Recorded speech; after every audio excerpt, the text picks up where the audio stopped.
Marie Morrow here. I just got off the phone with my mom. We were talking about the upcoming fibromyalgia conference.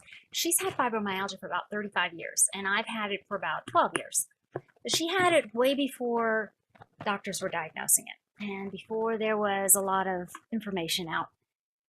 So she's of that generation that's had a lot of frustration trying to figure things out as far as what's going on. I understand her skepticism. She's got some skepticism about the conference, has some reservations about going. And I just wanted to discuss that with you because we've been there. Probably a lot of you have been there.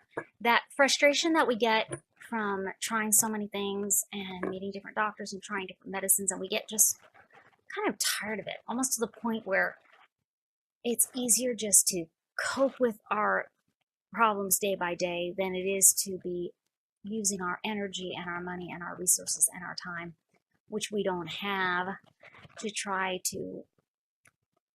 new things, see new doctors and all that. It can be very exhausting. And it can be even more frustrating to get your hopes up for something, hear about this great new thing that works, and then you try it and it doesn't work for you. And that can be this sort of letdown of hope, and after a while you don't want to even keep trying that again. So I've been in that position too. I know other people had raving success with chiropractic treatments or acupuncture, and that really did a lot for their pain relief. I personally did not have success with those, but I don't discount them because it did work for the others. It just doesn't work for me. Whereas I found other things worked a lot more for me. I'm personally about 80% recovered. I My worst days now are what would have been my best days before. So from being flat out bedridden, wheelchair bound, the hell of it. We know we've been through that. To where now I have my life back. I live a very active life and I feel like I can pretty much do most things that I want to do. So there is health and wellness to be had out there. It's just frustrating when you can't figure it out for yourself. Uh, I personally have not met the speakers that are going to be at the conference. I have not heard any of them, but I did see from the lineup of speakers are that the information has been made available that there is a pretty well-rounded holistic approach that is available for us to see. There's not a lot being represented from the medical side, and we don't have, I see some like the most successful doctors that are doing the research in the latest developments in medicine and all. And I don't think that's a bad thing. There are other conferences that focus on that, and that is an interesting uh, and very, very important aspect as well. So I don't want to undermine the importance of that. At the same time, a lot of us are frustrated that we've tried so many medicines and gotten on and off and side effects and dependency and sometimes we feel like we've tried so many things and we kind of just get tired of another medicine. And I still don't think you should give up because there could be a medicine out there that really works for you. I find Cymbalta helps me a lot. It helps me particularly with my sensory sensitivity, my vision and my hearing. And when I use Cymbalta now, I can drive at night, which I couldn't do before because the lights would bother my eyes. So there are things out there that do help, but not necessarily help everyone.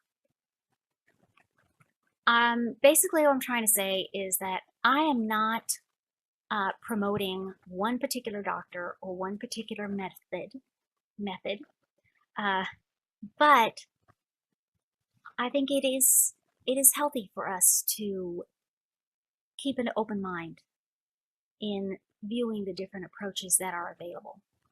Because,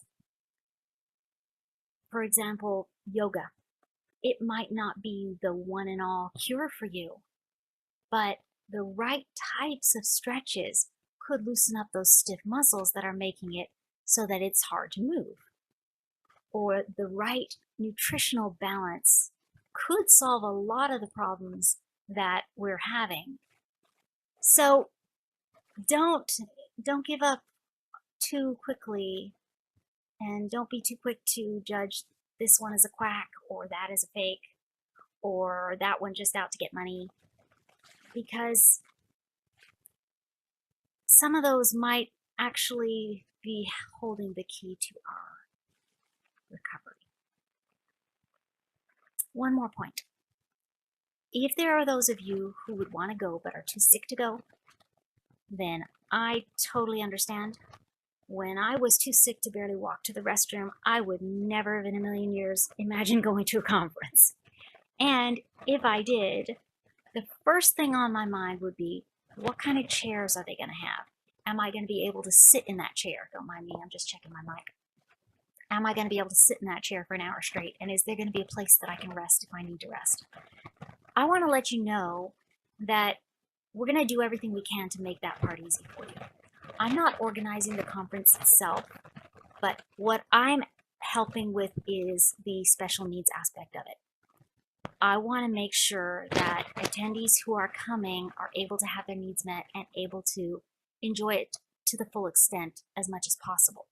So if you feel like you need a special chair, I will talk to the hotel myself and I will drag a chair in there if I have to. Get one from another lobby or something, find something more comfortable. And if you feel like you need to take a rest in the middle of the day and you need to lie down for a little while, well, we've got people who are spending the night who have got rooms, or if we need to, rent a couple of rooms for the day just so that we have a spot for you to lay down, put your feet up for a bit. So whatever we can do to make it easier on you, we will try to do. Give me a holler.